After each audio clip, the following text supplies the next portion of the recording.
The United States has imposed extensive sanctions on a large-scale oil smuggling network that was helping Iran bypass the existing restrictions.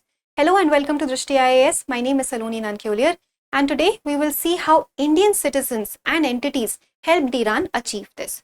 So on 30th of July, the US Department of Treasury imposed sanctions on more than 115 individuals, companies and ships that were involved in smuggling Iranian oil. And since 2018, this is being seen as the largest Iran-related sanctions action. Now, what happened in 2018? For this, we must go back to 2015, when the JCPOA or Joint Comprehensive Plan of Action was signed between Iran and P5+1 nations. P5, the 5 permanent members of UNSC, plus 1 was Germany. All these countries together signed the JCPOA to stop Iran from developing nuclear weapons, because it was suspected that Iran, under the guise of developing its civilian nuclear energy, was actually developing nuclear weapons. So under this agreement, Iran was allowed to do uranium enrichment up to a certain percentage. Post that, sanctions would be imposed. This is what happened in JCPOA.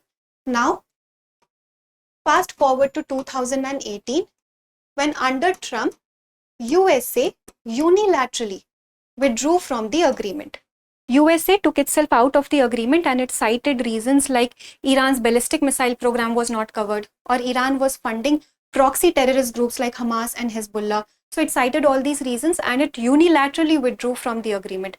Now, as a retaliatory measure, Iran started crossing the permissible limits of uranium enrichment. So that is why since 2018, US has been imposing sanctions on Iran, particularly on export of Iranian oil. And these new set of sanctions are being seen as the largest Iran-related sanction action since 2018. Now, why is this a matter of concern for India? Because several Indian nationals and companies have been named as key facilitators of this illegal oil trade. This is where India gets in the middle of the Iran-US sanctions. Now let us see which body is responsible for imposing these sanctions. It is the OFAC, or the Office of Foreign Assets Control, which is a US agency under the Treasury Department of US, and it imposes economic sanctions on third parties. Third parties like countries, individuals and businesses that are considered to be threats to US foreign policy or US national security. Now, why sanctions on Iran? This we already covered, because Iran has always been suspected of developing nuclear weapons. Iran has also been suspected of funding these proxy terrorist groups. Because of this, sanctions have been imposed on Iran. They have been imposed on Iran since 2018, and now the largest sanctions have been imposed. Now, there are two types of sanctions that have been imposed: primary sanctions and secondary sanctions.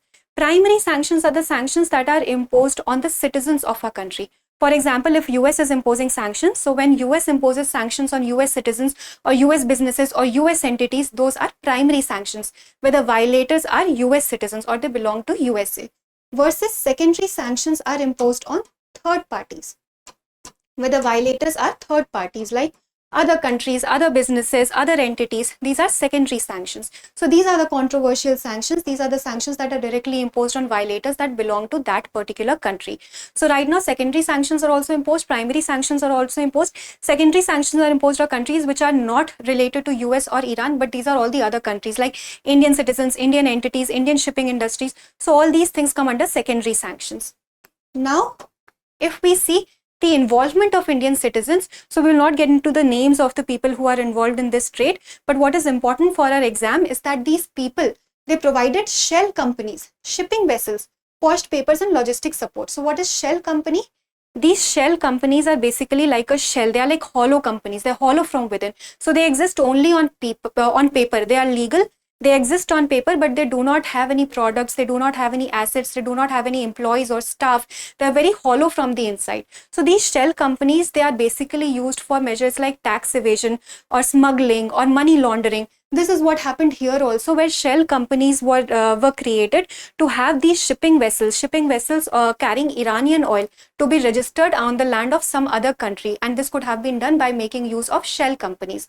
So we used shell companies, shipping vessels, we forged papers, gave logistic support, and this helped Iran bypass the US restrictions because we hid the true origin of oil. We did not show that the oil was coming from Iran. We forged those papers.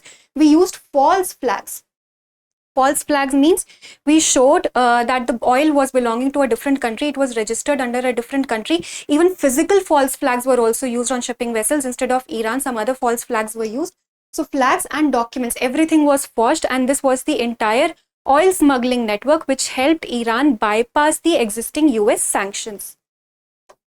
Now, if we look at the scope and impact of these sanctions, so scope, we already saw that more than 115 individuals, firms and vessels across multiple countries. So it is not just India that was helping Iran with this oil trade. There were other countries also like UAE and some other countries.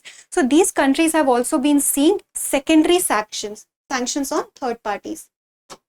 So their assets have been freezed which are under US jurisdiction, and it has prohibited US citizens and companies to deal with them. Now this is the scope, but what is the impact? The impact here is legal also, economical also, because most of the trade, most of the global trade, it happens in US dollars. Now, if any sanction is imposed on any third party, any let's say any Indian bank, any Indian entity, any Indian individual, we will not be able to use the US financial system, because the US entities have been prohibited from dealing with people who are helping Iran do this illegal oil trade. So we'll have to suffer financially also. This is the impact. This is the financial impact that we'll have to deal with, because majority of the global trade is happening in what? It is happening in US dollars. So in order to use the US financial system, we must comply with US sanctions also. This is the impact.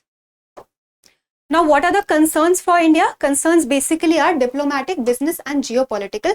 Diplomatic, because we have good relations with both US and Iran. With US, we are part of an organization like the Quad, and with Iran, we are already developing the Chabahar port. So Iran also we have good ties, US also we have good ties. Right now, we'll have to bring in our diplomacy so that we are able to balance our ties with both the countries. Business risks are there, because if these Indian businesses, Indian entities will be blacklisted by the US financial system, we'll find it difficult to do trade with the US and with other countries also, because we'll not be able to use the US financial system.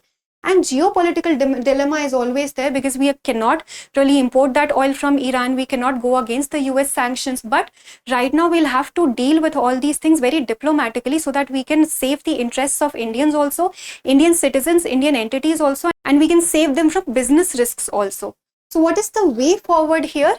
The way forward is that we need to understand how international laws and US sanctions, they affect even the non-US citizens. This is also crucial, and our Indian companies must also be trained to understand how to navigate these global sanctions, so that we don't develop these shell companies and forge documents and help with the illegal smuggling of this oil and the sanctioned things. And India needs to engage in bilateral talks with the US. So we must engage in talks with the US also. We must engage in talks with Iran also, to come up with a way forward for all of us. So that was all for this video. Now let us look at a practice question for prelims. With reference to recent international developments, consider the following statements. The Office of Foreign Assets Control is an agency of the United Nations responsible for enforcing global sanctions. 2. Secondary sanctions refer to penalties imposed by one country on non-citizens or entities of other countries for engaging with a sanctioned nation. Select the correct answer. 1 only, 2 only, both 1 and 2, neither 1 nor 2. Please provide your answers in the comment section, and we will meet in the next video.